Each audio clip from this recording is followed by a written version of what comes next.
Start. Yes. Jamen, Pythagoras bevis. Vi starter med at regne arealet ud af den store firkant ved at tage længde gange bredde, det vil sige a plus b gange a plus b, som vi har derovre. Omskriver det til a plus b plus 2ab. Den anden måde at regne arealet ud, det er ved at regne hver enkelt trekant ud, og så plus det med længde gange bredde for c. Så det er en halv gange højde gange grundlinje, det vil sige en halv gange a gange b. Vi har 4 firkanter, så det er 4 gange en halv gange a gange b, plus c gange c, fordi det er det samme som før, længde gange bredde.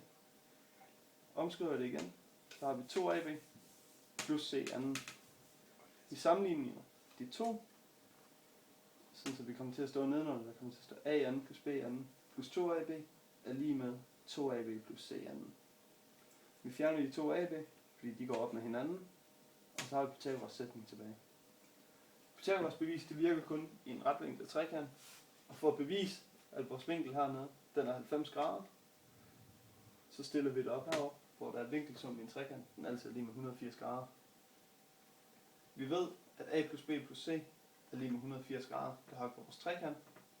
Hvis vi kan bevise, at c har den samme værdi som v, det vil sige vores 90 grader herinde, så ved vi, at det her det er også en 90 graders firkant. Så vi tager b og a og v, og det er 180 grader.